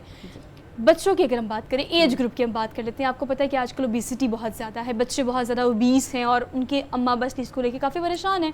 जो मुमकिन कोशिश होती है वो लोग ज़रूर करते हैं। एज ग्रुप की अगर हम बात करें तो ये जो स्वीटनर्स हैं, ये किस एज ग्रुप से आपको शुरू करने चाहिए? बच्चे अगर खा रहे हैं तो उनको कितना हार्म हो रहा है? अगर हमने इनको देना है तो कंजम्पशन कितनी होनी चाहिए उनकी? बिल्कुल, अगर तो हेल्दी पर्सन है, ठीक है, तो वो जो मैं मशवरा दूंगी वो नेचुरल की तरफ ही रहे। ठीक है, गुड़ की तरफ चले जाएं, गुड़ की तरफ चले जाएं, शक्कर की तरफ चले जाएं। ठीक है, आर्टिफिशियल स्वीटनर्स, स्वीट्स बेसिकली हमारी हर चीज़ में, हमारी बॉडी खुद भी इसको प्रोड्यूस कर रही है। ठीक है, हमारे फ्रूट्स, वेजिटेबल्स के अंदर स्वीट्स हैं। ठीक है, तो आप इसकी बजाय कि आप आर्टिफिशियल स्वीटनर्स की तरफ जाएं, आप अपने बच्चों को फ्रूट्स और वेजिटेबल्स की तरफ लेके जाएं, एज़ कम्पेयर टू कि आप बहुत ज़्यादा रोटियां खाएं। ठीक है, प्रोटीन तो आपने लेनी ही लेनी है ना, ये आपका बेसिक नीड है। ठीक है, तो उसके साथ आप कोशिश करें ज़्यादा रोटियां या चावल लेने की बजाय बच्चों को फ्रूट्स और वेजिटेबल की तरफ मूव ऑन करवाएं। और जहाँ मीठे की बात आती है तो फ्रूट जूसी से अवॉइड करवा के आप रॉ फ्रूट की तरफ लेके जाएँ। अच्छा, वैसे ना इस बारे में ना डॉक्टर तबिंदा मैं ये कहती हूँ कि आप नेचर से अगर दूर रहते हैं तो मुझे बताएं कि आप कहाँ तक सर्वाइव कर सकते हैं, कितना सर्वाइव कर सकते हैं? नेचुरल प्रोसेस की अगर हम बात करें तो शुगर, अगर हम शुगर की बात भी करें, गुड़ की बात भी ना करें, अगर हम सिर्फ नेचुरल प्रोसेस की बात करें, फ्रूट्स की अगर हम बात करें, तो ऐसी कौन सी चीज़ें जो कि सीजनल आपको इस्तेमाल करनी चाहिए जिससे शुगर डेफिशिएंसी जो है वो आपके जिस्म के अंदर कम हो जाए? शुगर की डेफिशिएंसी बेसिकली उनमें ही होती है जिनको जो डायबिटिक पेशेंट होते हैं, जिनके शुगर जो है वो लो होती है, वो तो एक अलग केस है ना। उसमें हम एक प्रॉपर डाइट प्लान बनाते हैं जिसके साथ उनकी जो इंसुलिन वगैरह जा रही होती है, उनकी मेडिसिन जा रही होती है, साथ में उनको प्रॉपरली डाइट प्लान जा रहा होता है। ठीक है, उनको ग्राम्स के तौर पे, उनकी बॉडी के मुताबिक हम उनको एक ग्राम सेट करते हैं। ठीक है, इनको इतने कार्ब्स लेने चाहिए, इतनी ही शुगर इनकी बॉडी के लिए काफ़ी है, ज़्यादा हो गई तो नुकसान करेगी। ठीक है, अब हेल्दी की पर्सन की तरफ आएँ तो शुगर, जैसे कि हमारी खुराकें हैं, जैसे कि हमारा आजकल का जैसे स्टेपल फूड कह दें, चावल है, रोटी है, रोटी इटसेल्फ शुगर है, गंदम मतलब वो इनटेक हो रहा है जी, अगर आप चीनी नहीं भी खा रहे तो शुगर आ रही है। अगर जितना हमें एक RDA ने रिकमेंडेड डाइटरी अलाउंस एक बेसिकली एक हमें बताया गया है कि इतना आपने लेना है, हम उससे ज्यादा ही कंजप्शन कर रहे होते हैं। अच्छा, हमारी कम नहीं हो रही है जी, कम नहीं हो रही। और शुगर लेवल हमेशा कम तब होता है जब आप बहुत ज़्यादा वर्कआउट कर रहे हैं। ठीक है, आपके जितना आपने कंज्यूम किया है उससे ज़्यादा आप काम कर रहे हैं। ठीक है, तो जितना आप अपना वाटर इंटेक अच्छा रखेंगे, अपना कैलोरीज इंटेक अच्छा रखेंगे, उसके मुताबिक आप ये बात जो आपने आखिरी की है ना, ये मतलब $100 बात है कि आप पानी पिए, जितना पी सकते हैं पानी पिए, बिकॉज ये आपके, यकीन करें, 99 मसलों का हल है। अगर आपको कोई भी बीमारी है या आप वेट लूज़ करना चाहते हैं या कुछ भी है, ये एक अच्छी ज़िंदगी गुजारने के लिए, सेहतमंद ज़िंदगी गुजारने के लिए ज़्यादा पानी पीना, अपने आप को हाइड्रेटेड रखना बहुत ज़्यादा ज़रूरी है। बिल्कुल। Tabinda, thank you so much for being here. हमने काफ़ी बातें की हैं, लेकिन अगर आपको समझ आ गई हो ना तो कोई रॉकेट साइंस नहीं है। कुछ भी खाएं, कुछ भी पिए, और वो चीज़ जो आप खाना चाहते हैं, पीना चाहते हैं, उस पर हाथ ना रोकें। सिर्फ क्या करना है, कैलकुलेशन करनी है। थोड़ी सी कोई चीज़ उठाएं तो उसका लेबल पढ़ लें, कुछ खा रहे हैं तो थोड़ा हाथ रोक के खाएं, मतलब पोर्शन कंट्रोल कर लें। तो अगर आप सब कुछ खाना चाहते हैं और अपनी ज़िंदगी बेहतरीन गुजारना चाहते हैं तो थोड़ी सी मेहनत कर लें और थोड़ी सी कैलकुलेशन कर लें, ज़िंदगी आपकी आसान हो जाएगी। और सेहत सबसे बड़ी नेमत है, इस पे कॉम्प्रोमाइज़ ना करें। हमने कोई ब्रेक लेनी है, वापस आएंगे इस ब्रेक के बाद। आप देखते रहिए प्रोग्राम जिसे हम कहते हैं गुड मॉर्निंग पब्लिक।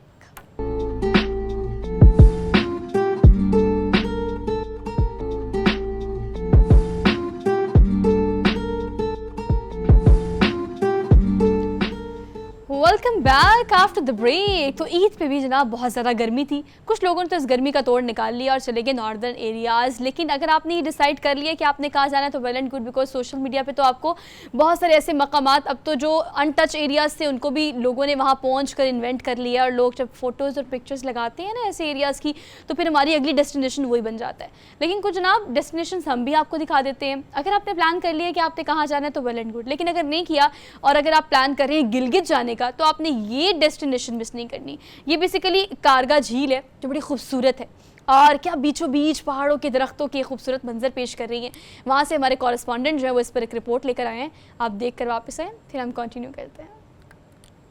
जी, आपको जब गर्मी लगे तो यकीनन आप ठंडे इलाकों का रुख करते हैं। इस वक्त हम मौजूद हैं कारगा नाले में, जो गिलगित के बिल्कुल करीब तरीन जगह है, सियाती मकाम है जहाँ पे लोगों की बड़ी तादाद आती है। ख़ास तौर पे गिलगित के शहरियों के लिए तो ये एक नेमत से कम नहीं है।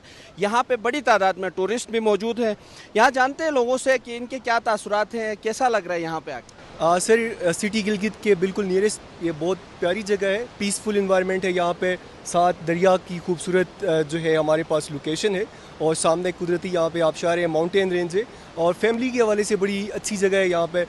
थोड़ा सा प्रॉब्लम जो हमें फेस करना पड़ा आते हुए, रास्ते का थोड़ा सा प्रॉब्लम है, अदरवाइज बहुत अच्छी जगह है। रोड इंफ्रास्ट्रक्चर का मसला है। आप बताएं कैसा लग रहा है? ठंडी ठंडी हवा चल रही है। आज वैसे मैं फर्स्ट टाइम आया हूँ तो बहुत अच्छा लग रहा है मुझे। मुझे पता नहीं था कि एक ऐसी जगह भी है जो गिलगित सिटी से बिल्कुल 10-15 मिनट के फासले पर है और लोगों को यहाँ पे आना चाहिए। सिर्फ रोड का थोड़ा सा इंफ्रास्ट्रक्चर का इशू है, लेकिन यहाँ पे पानी का बहना, ठंडी हवाएं और एक बहुत खूबसूरत और लुत्फ़अंदोज़ माहौल है। यहाँ पे आना चाहिए, फैमिलीज को भी आना चाहिए। गिलगित के मारूफ शायर भी यहाँ पे हैं और शेर आलम शहबाज साहब, आप बताएं कैसा लग रहा है आपको? बहुत अच्छा लग रहा है। जब गर्मी सताए और फिर ऐसे में बिजली की भी कमी हो तो फिर आना चाहिए ऐसी जगहों पर। कारगा नाला बहुत ही बेहतरीन जगह है। यहाँ पर जो है ऐसा खूबसूरत जो है माहौल है, ठंडा ठार पानी है और बहुत इंजॉय कर रहे हैं, बहुत अच्छा लग रहा है। जी, यहाँ पे जो लोग आए हैं इनका कहना है कि मौसम बहुत अच्छा है, ठंडा ठार पानी नाले में बह रहा है और खूबसूरत आबशार भी है। लेकिन इन सब का यही कहना है कि रोड इंफ्रास्ट्रक्चर को बेहतर होना चाहिए ताकि ज़्यादा से ज़्यादा सयाह इन इलाकों का लुत्फ़ जो है वो हासिल कर सके और इन इलाकों की खूबसूरती से महजूज़ हो सके। जी अच्छा, वैसे इस रिपोर्ट में जो 2-3 बातें हमारे कॉरेस्पॉन्डेंट ने की है ना, मतलब अपने शो में मैं हरमीत के साथ तो ये बात बहुत ज़्यादा करती हूँ because he is from Shangla. तो जिस साइड पर वो रहते हैं उन्होंने जो बचपन देखा और ऐसा ऐसा ग्रेजुअली डेवलपमेंट देखी, तो मैं इस चीज़ को इंडोर्स करना चाहती हूँ गुड मॉर्निंग पब्लिक के इस प्लेटफॉर्म पे कि येस, डेवलपमेंट बहुत ज़्यादा हुई है। हाँ, अलबत्ता बहुत सारा काम भी होना बाकी भी है। लेकिन अगर आप गिलगित की बात करें, हुंजा की बात करें, खुंजराब पास की बात करें, ये वो एरियाज़ है जहाँ पर लोगों ने जाके उनको आबाद तो कर दिया है। लेकिन आबाद होने के साथ साथ आप देखिए कि वक्त कितना कम हो गया है। शाहरा कराक्रम जो बनी है इतनी खूबसूरत, जहाँ पे अगर आप बाबूसर टॉप की बात करें तो वहाँ से गिलगित जाने में जहाँ पे पहले आपको 6 से 7 घंटे लग जाते थे, अब मैक्सिमम आप 2 घंटे की ड्राइव के बाद गिलगित बल्तिस्तान पहुंच जाते हैं। तो मैं ये बात करना चाहती हूँ कि अगर जो डेवलपमेंट थोड़ी बहुत बाकी रह गई है, हमारी TDCP की बात करें, PTDC की बात करें, तो ये वो कंसर्न डिपार्टमेंट्स हैं जो इस हवाले से काफ़ी काम करते हैं। गवर्नमेंट के बहुत सारे अच्छे और खूबसूरत रेस्ट हाउसेस इन एरियाज़ में बने हुए हैं। गिलगित की अगर मैं बात करूँ तो ख़ासतौर पर वहाँ पर जो हट्स बने हुए हैं, क्या ये वो खूबसूरत है? क्या ही वो आवाम के लिए? जब आपको पता है PTI गवर्नमेंट आई थी तो उन्होंने अनाउंस किया था कि जो भी TDCP और PTDC के वहाँ पर मौजूद रेस्ट हाउसेज है उनको आवाम के लिए खोल दिया जाएगा। इन अ सेंस कि मुफ्त नहीं खोला जाएगा, लेकिन चूंकि आपको होता है गवर्नमेंट साइट्स जो होती हैं उनकी प्राइसेस बहुत कम होती हैं, तो ये कहा गया था कि आम आवाम जो है ना वो उसी प्राइसेस पे जाकर वहाँ पर स्टे कर सकती है। लेकिन मैं बहुत बड़ी हामी हूँ इस चीज़ की और मैं ये जो समझती हूँ कि पाकिस्तान ने जो टेररिज्म से टूरिज़म का सफ़र तय किया है ना, आपको पता है सवाद की जो सूरत हाल थी, उसके बाद नॉर्दर्न एरियाज़ जाने के लिए लोग एक खौफ, एक तारी था लोगों पर और लोग नहीं जाते थे, रिस्क नहीं लेते थे। हमने बड़ा ग्रेजुअली ये सफ़र तय किया है। तो ये जो टूरिज़्म को हमने ख़त्म किया, ज़रबेज़ चला और उसके बाद फिर हम आहिस्ता आहिस्ता टूरिज़्म की तरफ जा रहे हैं, तो ये डेवलपमेंट के लिए एक ऐसा सिस्टम जो बहुत ज़्यादा प्रोडक्टिव हो सकता है, जो दिनों में महीनों में हमारी सक्सेस का वजह बन सकता है, वो सिर्फ़ और सिर्फ गवर्नमेंट प्राइवेट पार्टनरशिप है। मेरे ऐसे बहुत सारे कोलीग्स और जानने वाले हैं जो कि गवर्नमेंट प्राइवेट पार्टनरशिप पर काम कर रहे हैं। मतलब अगर आप इन एरियाज़ में जाते हैं तो ऑब्वियसली यहाँ की ज़मीन, यहाँ के एरियाज़ जो हैं वो गवर्नमेंट के होते हैं, या केपी गवर्नमेंट के या पंजाब गवर्नमेंट के, तो जगह जो है वो गवर्नमेंट की होगी। उसके ऊपर जो मुखय्यर हजरात हैं, जो बिजनेसमैन्स हैं, जो कम्युनिटी है, जो हमारी एलीट है या जो हमारे स्टेक होल्डर्स हैं, वो इन्वेस्ट कर सकते हैं। मतलब अगर आप पब्लिक प्राइवेट पार्टनरशिप को आम अल्फाज में कट डाउन करें तो जगह गवर्नमेंट की होगी, और जो प्राइवेट लोग हैं, जो प्राइवेट बिज़नेस करते हैं, वहाँ पर खूबसूरत हट्स बना सकते हैं, लोगों की रिहाइश का अच्छा इंतज़ाम कर सकते हैं। और अगर हम बात करें इन एरियाज़ की, तो सबसे बड़ा किला जो टूर्स करते हैं लोग, या जो टूर कंपनीज़ हैं, या जो हम देखते हैं सयाह वहाँ पर पहुँचते हैं, उनका एक ही किला होता है, और वो सिर्फ़ और सिर्फ ये होता है कि वहाँ पर फैसिलिटीज़ नहीं है। सिर्फ़ और सिर्फ ये होता है कि वहाँ पर सबसे बड़ा मसला वॉशरूम्स का बहुत बड़ा मसला है। तो ये जो आम रास्ते जहाँ पर सड़कें बना दी गई हैं, और अगर हम बात करें डैम्स बनाने की, तो चीन जो है बड़ी तादाद में उनके वर्कर्स जो हैं, उनके इंजीनियर्स जो हैं, क्योंकि वो वहाँ काम करें तो उनको फैसिलिटेट करने के लिए, हाँ अलबत्ता अब काफ़ी ज़्यादा डेवलपमेंट हो गई है, लेकिन इस बारे में सोचें, क्योंकि मुझे लगता है कि ना सिर्फ इससे आपका बिज़नेस जो है वो अच्छा एक्सपैंड कर सकता है, अच्छा ग्रो कर सकता है, बल्कि जो हमारा मुल्क है उसको भी अच्छा ज़रिए मुबादला मिल सकता है। क्योंकि फ़ॉरनर्स जो हैं वो पाकिस्तान की इस खूबसूरती को देखने के लिए बड़ी तादाद में अब पाकिस्तान का रुख कर रहे हैं, जहाँ पर अब दहशतगर्दी जैसी कोई भी हमें चीज़ नज़र नहीं आती। और अगर हम खेल की बात करें, सियाहत की बात करें, तो उसके फ़रोग के लिए अब हम सही और बेस्टेस्ट टाइम है कैश करने का। तो अगर आपको जगह मिलती है और गवर्नमेंट की तरफ से जगह मिलती है, तो आप प्राइवेट पार्टनरशिप के थ्रू वहाँ पर स्मॉल स्केल या फिर लार्ज स्केल जो है वो बिज़नेस शुरू कर सकते हैं। और ये फार्मूला जो है ये दुनिया में हर जगह, हर मुल्क में जहाँ पर ज़र मुबादला अच्छा है, जहाँ अंडर डेवलप्ड कंट्रीज़ नहीं है, डेवलप्ड कंट्रीज़ हैं, वहाँ पर ये फार्मूला, ये सिस्टम हर जगह अप्लाई हो रहा है। तो मेरे ख्याल से अब लोगों को इस तरफ आना चाहिए और लोगों को ये सोचना चाहिए कि यस किस तरह से हम जो है वो इस चीज़ को कैरी ऑन कर सकते हैं। क्योंकि अल्टीमेटली आप स्मॉल स्केल बिज़नेस करेंगे या लार्ज स्केल, ज़र मुबादला पाकिस्तान का आएगा, और पाकिस्तान की खूबसूरती जो है वो पूरी दुनिया के सामने हम दिखाने में, पोर्ट्रेट करने में कामयाब रहेंगे। तो ज़रूर इस बारे में सोचें। हमने क्विक ब्रेक के बाद हम वापस आएंगे। अब देखते रहिए प्रोग्राम जिसे हम कहते हैं गुड मॉर्निंग पब्लिक।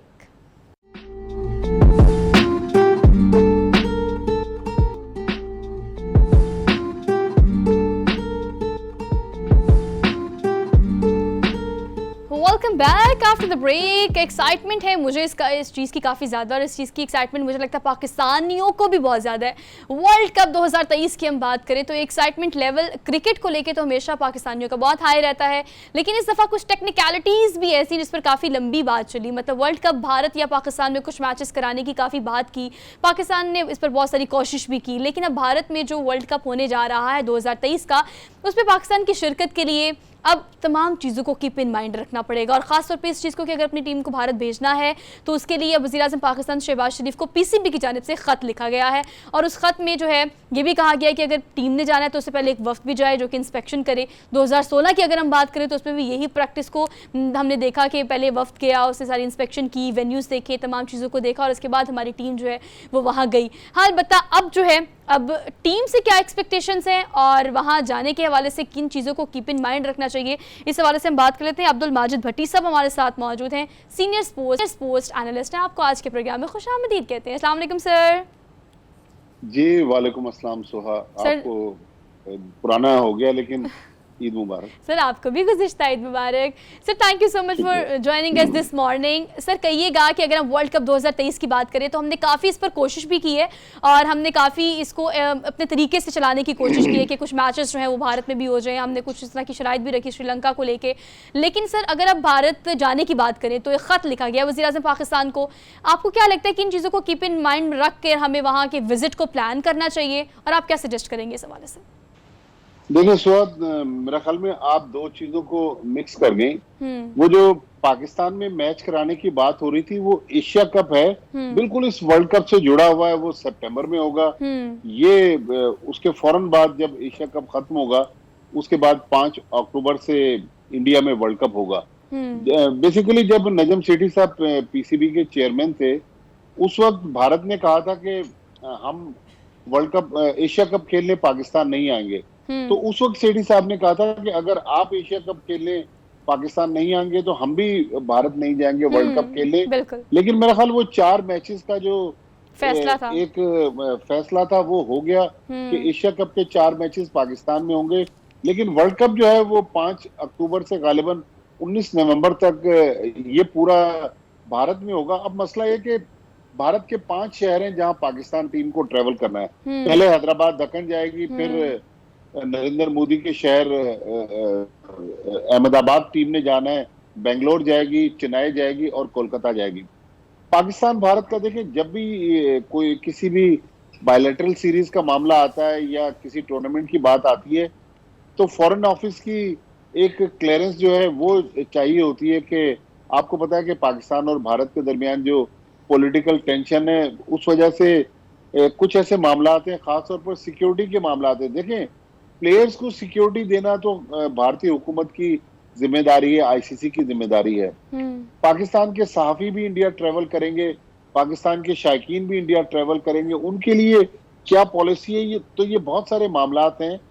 मेरा ख्याल में गवर्नमेंट ऑफ पाकिस्तान इस बारे में पाकिस्तानी हाई कमीशन जो है दिल्ली में उससे भी राय लेगा कि पाकिस्तान टीम को, मेरे ख्याल में अगर कहीं बात फंसेगी तो ये फंसेगी कि जो 15 अक्टूबर को पाकिस्तान इंडिया का मैच अहमदाबाद में है, क्या पाकिस्तान की टीम ग्रुप मैच के लिए अहमदाबाद ट्रेवल करेगी? क्योंकि कुछ अर्सा पहले तक तो पाकिस्तान की हुकूमत ने भी कहा था और पीसीबी के जो चेयरमैन थे नजम सेठी, उन्होंने भी कहा था कि हम अहमदाबाद नहीं जाएंगे। तो ये 2-4 चीजें हैं। मेरे ख्याल में खिलाड़ियों की सलामती, खिलाड़ियों की हिफाजत के साथ साथ सहाफियों और आम पाकिस्तानी जो ट्रेवल करेंगे उनके लिए क्या पॉलिसी बनती है और क्या उसके लिए प्लान होता है, ये सारा कुछ फॉरेन ऑफिस देखकर हुकूमत को क्लियर करेगी। तो फिर ये जो लेटर लिखा गया है शहबाज शरीफ साहब को, इसकी कॉपी फॉरेन ऑफिस को भी दी गई है और इंटीरियर मिनिस्ट्री को भी दी गई है। तो वहां से अब जो एक मुत्तफिका राय आएगी उसके बाद गवर्नमेंट किसी नतीजे पर पहुंचेगी। सर, आप इस बारे में क्या कहते हैं? क्योंकि 2016 की बात करें तो उस पर भी आपको पता है एक वक्त पहले जाता है, इंस्पेक्शन करता है, चीज़ों को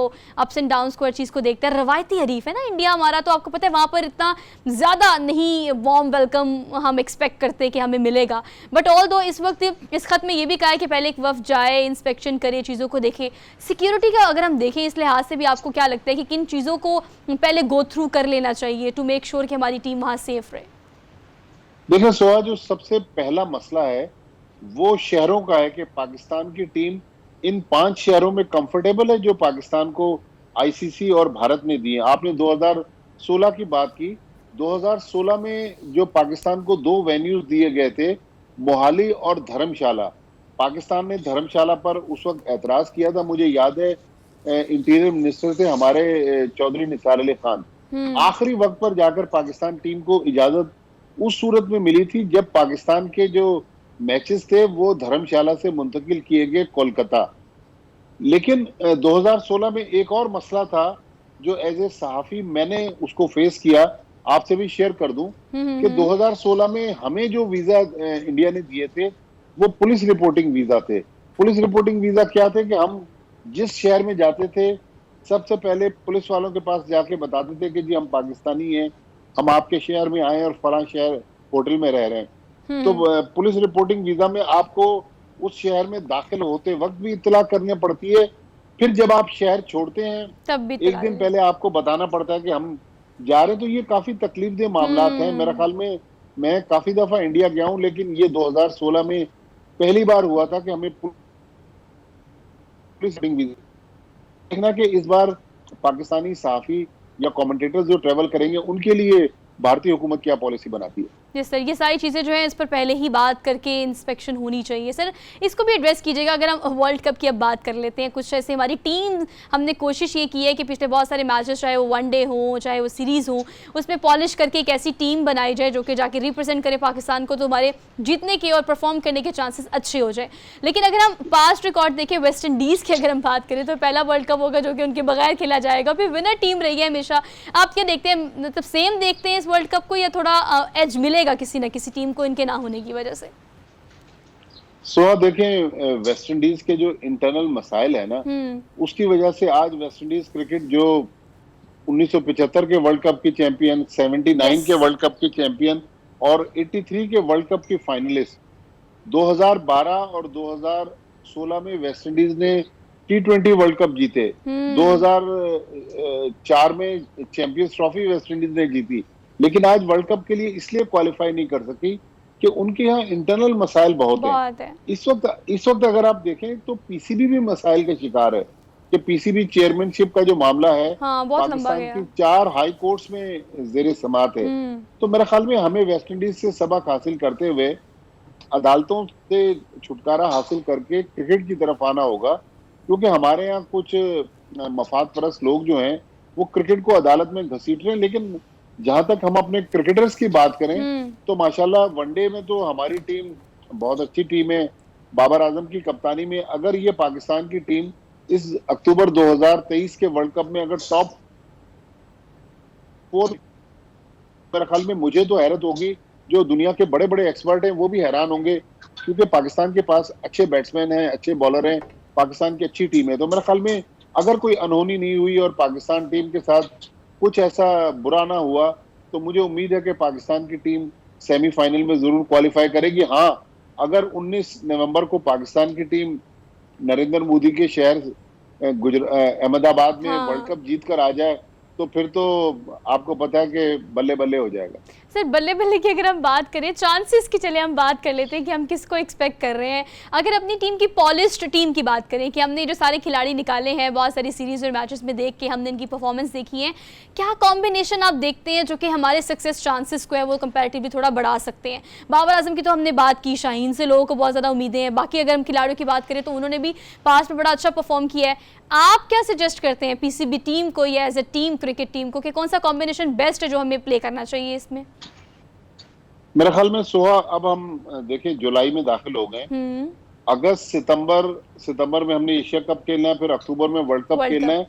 तो मेरे ख्याल में पीसीबी की जो सिलेक्शन कमेटी है उसको 20 से 25 प्लेयर्स का एक पूल अनाउंस कर देना चाहिए कि भाई ये वो प्लेयर्स हैं जिसमें से हम फाइनल 15 या 16 जो भी स्क्वाड होगा वो मुंतखब करेंगे। मेरे ख्याल में इस मामले पर अब ना हमारे पास तजर्बात का टाइम है और ना उखाड़ पिछाड़ हम अफोर्ड करते हैं। बाबर आजम अच्छी कप्तानी कर रहे हैं। मेरे ख्याल में अगर इस टीम में छेड़छाड़ ना की गई तो पाकिस्तान के पास आप देखें, अगर अब टॉप से ले लें बाबर आजम, मोहम्मद रिजवान को ले लें, फिर हमारी बॉलिंग आप देख लें, शाहीन शाह आफरीदी हैं, नसीम शाह हैं, हारिस रऊफ हैं, शादाब खान एक बड़ा जबरदस्त प्लेयर है जो अपनी बॉलिंग और बैटिंग से वनडे क्रिकेट में मैच पलट सकता है। तो पाकिस्तान के पास 6-7 वर्ल्ड क्लास मैच विनर्स हैं। तो मेरे ख्याल में हमें एक पूल ऑफ प्लेयर्स अनाउंस कर दें, उसमें हम तब्दीली उस वक्त करें अगर कोई प्लेयर वाकई अनफिट है या किसी की फॉर्म नहीं है, क्योंकि अब मैचेस भी नहीं है, हमें डायरेक्ट एशिया कप में जाना है सितंबर में, उसके बाद अक्टूबर में वर्ल्ड कप खेलना है। तो मेरे ख्याल में इस मौके पर हम बहुत ज्यादा तजर्बात से इज्तनाब करें, बल्कि जो सबसे पहला काम है जो पीसीबी को करना है कि बाबर आजम को कप्तान तो अनाउंस करें वर्ल्ड कप के लिए। हमें ये भी नहीं पता कि बाबर आजम कप्तानी करेंगे या नहीं करेंगे, क्योंकि अब इस महीने पाकिस्तान टीम ने श्रीलंका जाना है 2 टेस्ट खेलने। खुदा न खास्ता अगर टेस्ट सीरीज में पाकिस्तान टीम हार गई तो क्या हम फिर वनडे क्रिकेट में बाबर आजम को चेंज करेंगे? मेरे ख्याल में इस स्टेज पर हमें बहुत ज्यादा उखाड़ पिछाड़ और तब्दीलियों से गुरेज करना चाहिए। बाबर आजम को कप्तान अनाउंस करें। और ये भी हम रिमोर सुन रहे हैं कि नजम सेठी के दौर में जो पाकिस्तान के कोचेज और डायरेक्टर मिकी आर्थर अनाउंस हुए थे उनको भी तब्दील करने की बातें हो रही है। तो जो करना है फौरी तौर पर कर लें, क्योंकि एन वक्त वर्ल्ड कप करीब आ गया। हम बहुत ज्यादा अगर कंट्रोवर्सीज में, तनाजात में उलझ गए तो जाहिर है प्लेयर्स भी इंसान है, उन पर भी इसका असर पड़ता है। तो मेरा ख्याल में जो भी उनको प्लान बनाना है फौरी तौर पर बनाए। कोचेस को भी बता दिया जाए कि भाई आपको हटाने का इस वक्त कोई हमारा प्लान नहीं है, ताकि किसी के जहन में अगर खदशात हैं, बाबर आजम के जहन में कोई खदशा है, बाबर आजम को सिलेक्शन कमेटी कॉन्फिडेंस में ले। लेकिन मसला है कि इस वक्त ना पीसीबी का फुल फ्लैज चेयरमैन है और ना सिलेक्शन कमेटी है। हारून रशीद की जो सिलेक्शन कमेटी है उसको भी अपने फ्यूचर का इल्म नहीं है। तो मेरा ख्याल में ये हमारे साइड लाइन पे जो कंट्रोवर्सीज चल रही हैं, उनसे हम जितनी जल्दी छुटकारा हासिल करेंगे, पाकिस्तान टीम बेहतर परफॉर्म करेगी। इंशाल्लाह sir, thank you so much for being here for good morning pub का जितना भी एनालिसिस है हमेशा हमारे लिए बड़ा प्रोडक्टिव रहता है।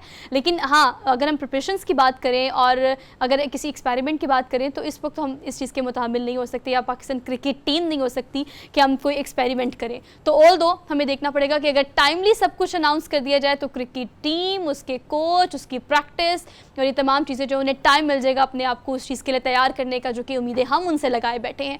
तो पीसीबी को और कंसर्न डिपार्टमेंट्स को ऑब्वियसली इस हवाले से देखना पड़ेगा कि किस चीज़ को अनाउंस करना है टाइमली। अगर हम कप्तान की बात करें तो जैसे कि अब्दुल माजिद साहब ने बार बार ये कहा कि अगर हमने बाबर आजम को ही कप्तान रखना है तो टाइमली उसको अनाउंस कर देना चाहिए, ताकि टीम को साथ एक फॉर्म में और एक फ्लो में लेकर चलेंगे तो कंपैरेटिवली टीम भी इस हवाले से अपने आप को मेंटली, फिजिकली, इमोशनली प्रिपेयर कर सकेंगे कि yes we are team and we are going to play world cup 2023। तो फिर इसके लिए हम भी काफ़ी एक्साइटेड है, लेकिन एक्साइटमेंट के साथ साथ दुआ भी ज़रूर कीजिएगा। हमने लेनी है अब आपसे इजाज़त, इंशाल्लाह आपसे कल मुलाकात करेंगे नए टॉपिक, नए इश्यूज़ के साथ। अब अपना बहुत सारा ख्याल रखिएगा। अल्लाह हाफ़िज़।